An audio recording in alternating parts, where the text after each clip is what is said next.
Hello, hello, hello, hello, hello. My beautiful people, people of God, how are we doing today? Precious souls. Hope all is well with you. Yeah, this is Prophetess Pamela Orock again, all the way from the Pamela Orock Foundational Ministries and Pamela Orock Foundational School of Ministry.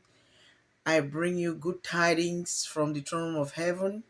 Pamela Orock Foundational Ministries is a place where we uphold change, transformation, and integrity. God bless you all once more and stay tuned. So, this video is going to be for the Amazonians, and not only for the Amazonians, but for everybody. I just want us to have a heart-to-heart talk because of my experience, so some things concerning my experiences with God, and some things that I've read the Bible like cover to cover like maybe 3 or 4 times, and I started reading the Bible again over, and there were some things that really really really shook me. There were some things that kind of like jump from the Bible pages and jump on me. It was like it just brought some vivid revelation that I never saw when I read it the past 3 times. So, people of God, I just want to my title of this message tonight is going to be the dangers of wrong location. The dangers of wrong location, being at the wrong location, being on the wrong in the wrong career, being at the wrong location, being in the wrong marriage, evil decisions, evil actions, harboring unforgiveness, doing things you don't have any business doing, rushing to go to places and trying to do something evil that you don't have any business doing. People of God, I say this because of some things that I just read the Bible, and it caught my attention. Yeah. When we are at the wrong place at the wrong time, so many things happen.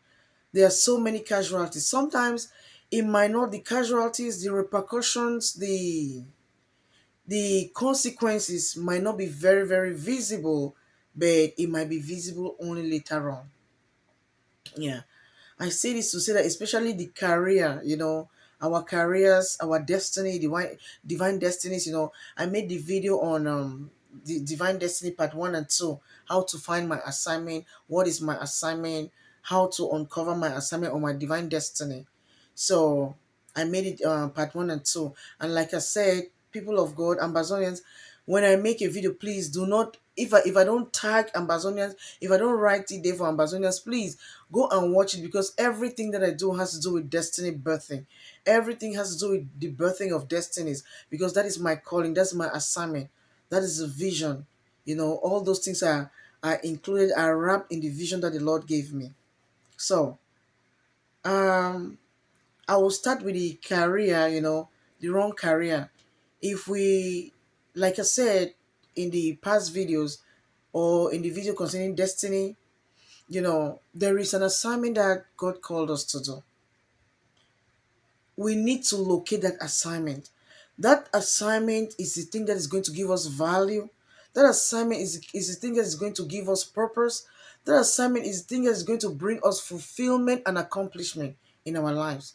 That is why sometimes, no matter how educated we are, no matter how rich, how famous, how this or that we are, if we are at the wrong place at the wrong time, if we are at the wrong profession, if we are at the wrong career or assignment, we will never have that fulfillment. We might have all the money, all the fame, everything that we need, that we think that we want, but we will never have that fulfillment deep down in us, because there is that missing link called my assignment. There is that missing link that is supposed to be the thing that God brought us on this planet Earth to do. Yeah, and it has to do even with marriages.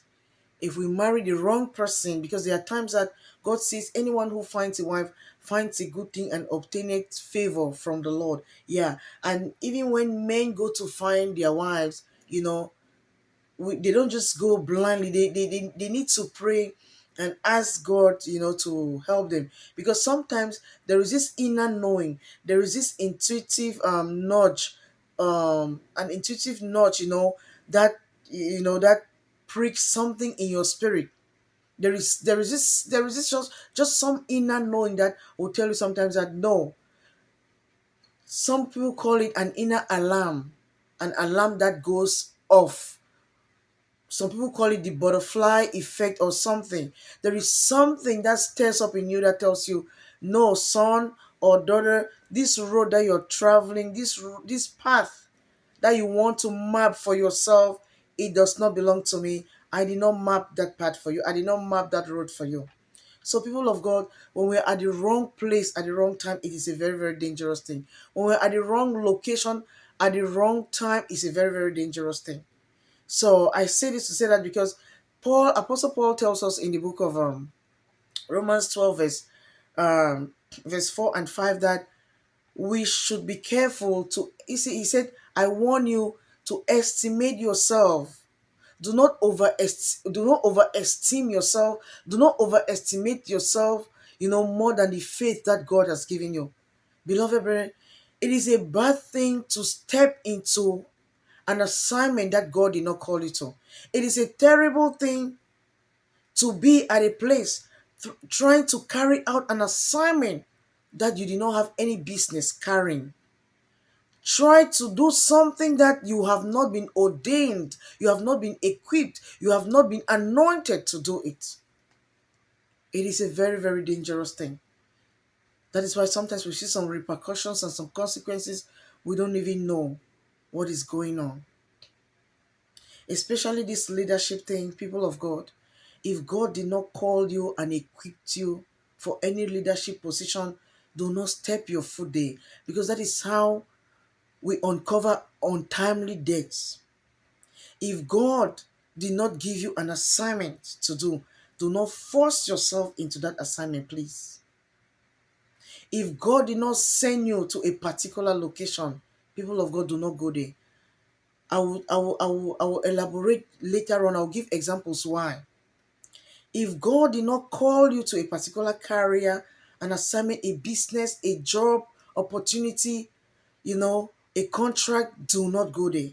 Please, we should cultivate this habit of seeking the Lord before stepping out to do anything. And even if sometimes we are not careful to consult the Lord, because sometimes some of us don't even have a personal relationship with God. There is that intuitive nudge, that's something that alarm, some alarm that goes off, an alarm that goes off. There is just some knowing, something. Some people say something. That is the working of the Holy Spirit. Something told me, do not go on that bus. Something told me, do not take that job. Something told me, yes, yes, yes, go. That is for you. That thing, do not ignore it. It is the inner alarm. It is the inner compass. It is the inner GPS that is going to save you from something, or that will help propel you into something that is right. So, I say this because, and sometimes I'll leave that alone. I'll come back to that later on. Yeah. Our ancestor, our patriarch, one of our patriarchs, Jacob, you know, he had this incident in which, people always say Jacob is a supplanter. He said this is a Jacob is a twin brother of Esau, the two sons of Isaac and Rebekah. So in the book of Genesis, we can have that in the book of Genesis 28, Genesis 28, 29, 27, Genesis 27, 28, 29, right up to about 35.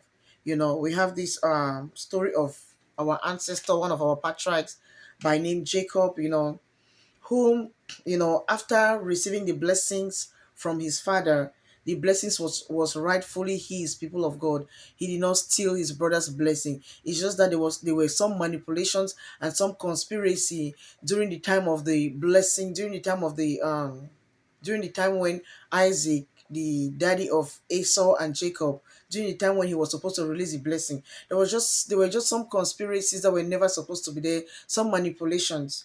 The Lord told the mother of Jacob and Esau that when the children wrestled in her womb, the Lord told her that your younger son is going to the younger son is going to rule over his older brother. you know. So the woman already knows, Rebecca already knew now that the younger, so, and she had not even given birth to the children, so she did not even know who was going to be the younger and who was going to be the older.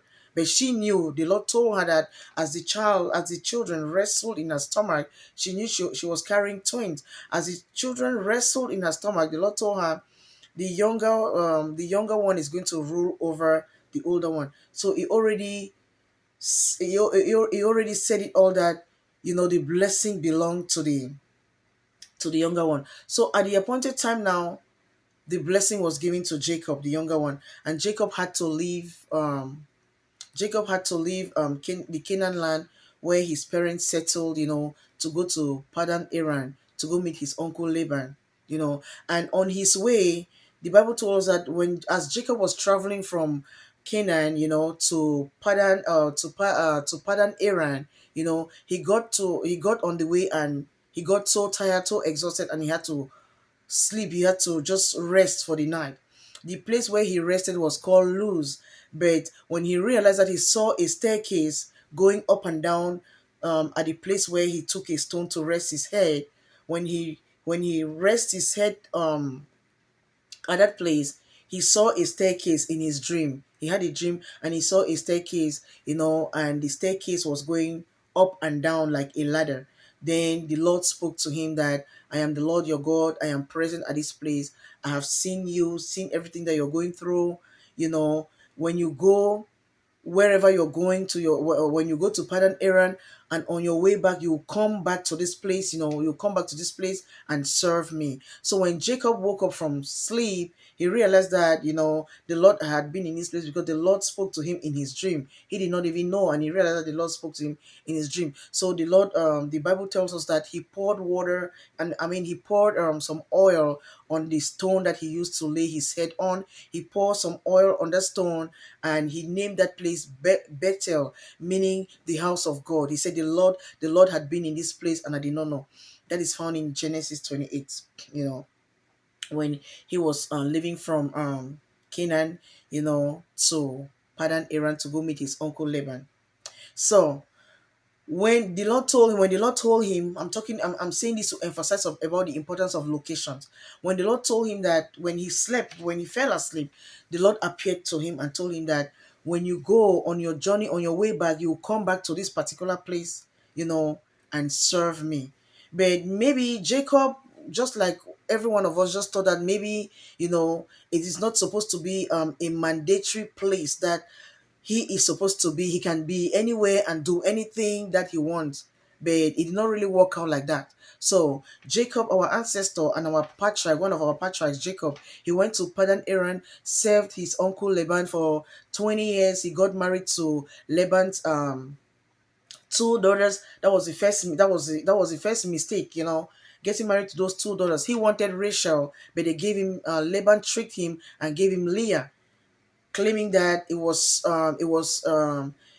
not the custom of it was not the traditions and the customs of their land for the younger daughter to get married ahead of the older daughter.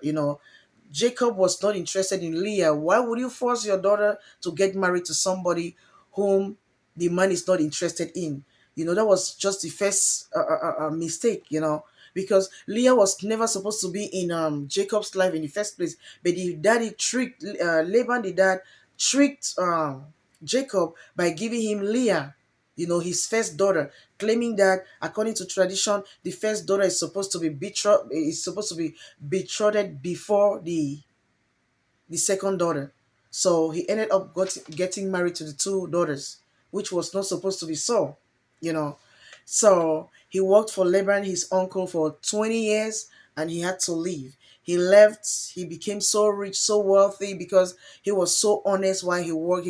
He was so hardworking. He worked for his uncle for 20 years, and he amassed wealth. He amassed his own flock, his own herd, his own flock, and everything. And he had to leave. The Lord spoke to him, that Jacob, your uncle Laban has not been behaving towards you. His behavior towards you has changed. So it's about time you go back to your father's land, the land that I promised to give your father and your forefathers, Abraham, Isaac, and Jacob, Abraham and Isaac. So Jacob called his two wives At the time, he had already started building his family. He had so many children, you know, Reuben, Simeon, Levi, Judah, Dinah, and so many other children had been born to Jacob in Laban's family. So he had a lot of wealth. So he carried his wealth. The Lord spoke to him while he was at the field, still tending Laban's flock, and together with his own flock. So the Lord told him that Jacob, is about time for you to leave.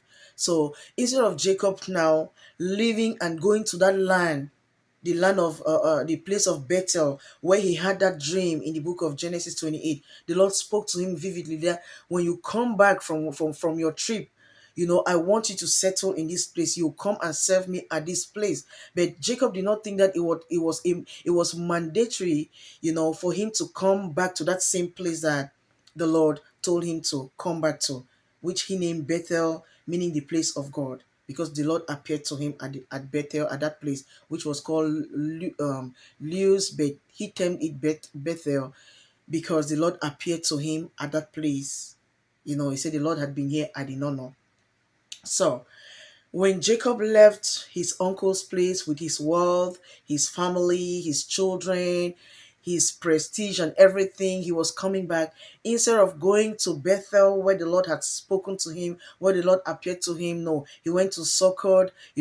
God acquired a plot of land and then came now and settled at a city called Shechem, at Succoth.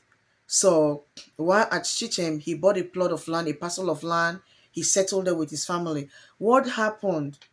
His little daughter, Dinah, the daughter of Leah, you know, she went out there when they came to a new city. She just went out there to see, the people of the land, and just to socialize with them. And the Bible records that, there was the priest of that land, the chief of the land, some kind of a chief or a priest of that land. His name was Hamor, and his the heir to the throne was Shechem, his son. They say when Dinah, the daughter of Jacob and Leah, when she went there to visit the people of the land, the neighbors of the land, you know, the son of the priest, or the son of the chief, got hold of her and raped her. And according to their tradition in those days, when you were raped, it means you have been defiled. You cannot go back to your father's house. So Dinah was raped. She was forcefully raped, and she remained at, where she went to see the women. So words got to Jacob, her daddy, that your daughter has been defiled by, the prince of the land. So the chief, they went out to see Jacob, to come into an agreement. He said, my son did not just defile your daughter. My son did not just rape your daughter. He loves her so much. Shechem loves your daughter so much. And just tell us, name your price, whatever you want. We are going to pay the bride price. We are going to do whatever we need to do, to complete the bridal rite or the bridal ceremony or whatever.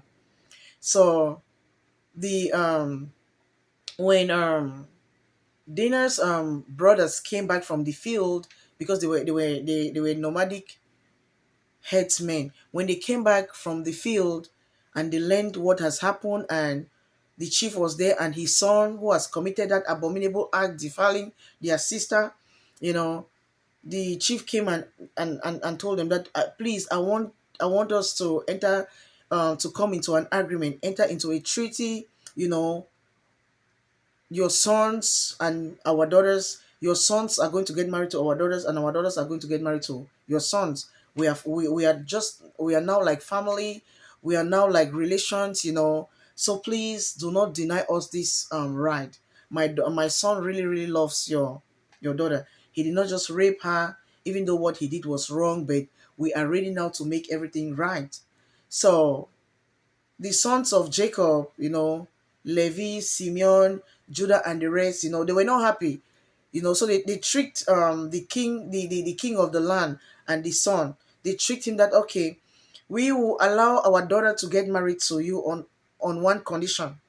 You have to be circumcised, because if our daughters have to get married to your sons, being uncircumcised, that is going to be a shame and a disgrace to us. So we'll allow our daughter to our sister and our daughter to get married to your son on one condition. All of you have to be circumcised. All your males have to be circumcised. If you want our daughter's hand in marriage, you have to be circumcised. So they thought, the guys were so honest. The chief now left Jacob's presence and Jacob's house with his son Shechem, and they went to the city gate where the young men, all the men were there, and they told him, say, my son has committed this sacrilege, he has committed this abominable act that he was not supposed to do. A stranger just came to our land, and my son did this to the daughter, and this is what they are demanding. We have to have all our males circumcised if we want our males to get married to their daughters. So all the males accepted because it was the chief that was talking to them. They accepted, and then they performed the circumcision ceremony to all the males. The circumcision is the cutting of the foreskin of the male genital organ. Yes, people who don't know what circumcision is, cutting off of the foreskin of the male genital organ. So when they performed those circumcision ceremony for all the men, they were still hurting. It was just 3 days after they performed the circumcision ceremony, just 3 days. All of the men were still hurting and they were still healing from their wound.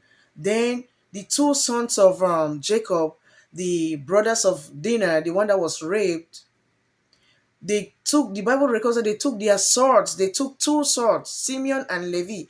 They took their swords, went into the city of Shechem, because that city was called Shechem.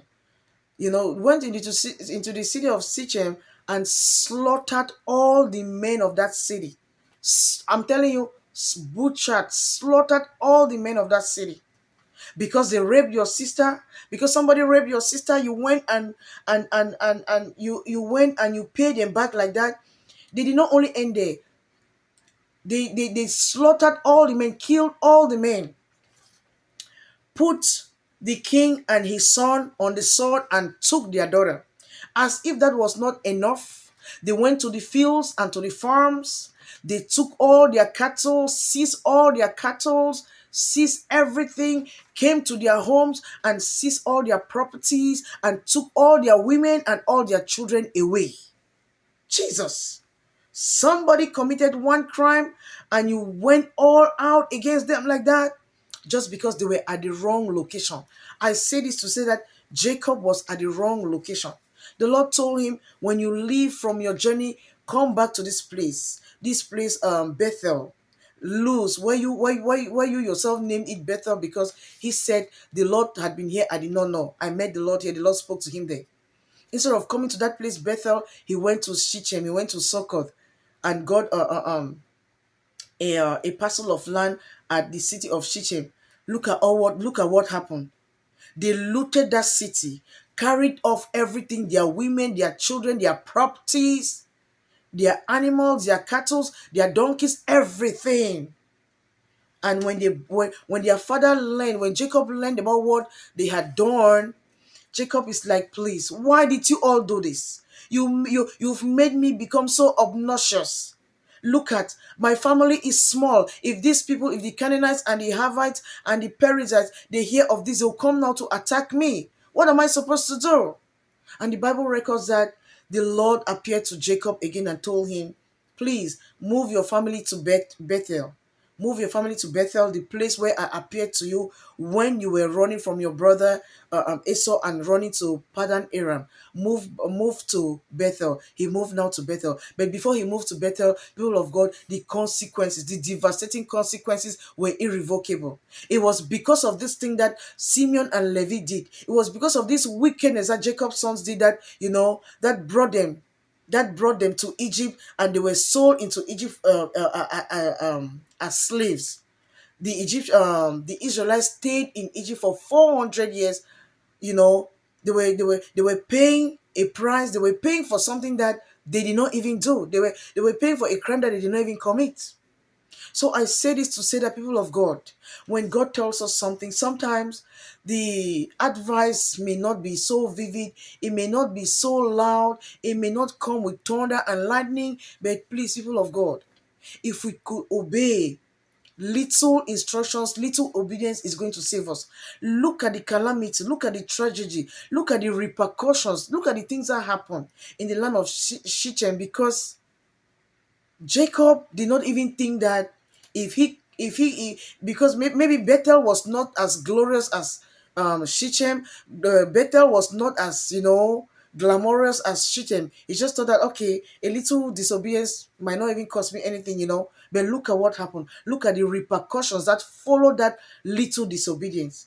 Before he moved now to Bethel to settle his family, the repercussions were irrevocable, and it did not only end there. When they moved down to Egypt because of the drought that came in, their descendants went now to Egypt, and then they became now slaves, and they had to stay there for 400 years. The Lord was punishing them for a sin that their ancestors committed. So, people of God, if God is not leading you to somewhere, do not go. If God did not give you a leadership position, do not try to assume that position. I am begging you, because the repercussions for disobedience, they are too much. Look at what happened to Jacob's family. Look at what happened to Lot in Sodom and Gomorrah. When Lot and Father Abraham, Father Lot is Father Abraham's nephew. When they left all of the Chaldeans, when they left their father's land, all of the Chaldeans, they came and settled in Canaan. You know, excuse me. Father Abraham left with his wife, and when the Lord told Father Abraham to leave and go to the Canaan land, the land that he had promised him to bless him, he did not tell him to take Lot. He took Lot with him because, Lot's father had died, and, Lot was his nephew, so he did not think he necessary to leave Lot behind. So he brought Lot with him, and when their flocks multiplied, the space was too little to contain both of them, to the point where their headsmen started quarreling and arguing and fighting. So Father Abraham told Lord that, please, we are family, we don't need to be fighting like this, because we've grown so rich, so wealthy, and this land cannot contain both of us. So you just look from east, west, north, and south, pick anywhere, and I'll go on the other side. So Lord picked a bad place, Sodom and Gomorrah, because at that time the vegetation was very, very green. He picked Sodom and Gomorrah, and what happened? He did not know that the people there were committing abominable acts. Men were having sex with men, women were having sex with women, and it was just such an abomination.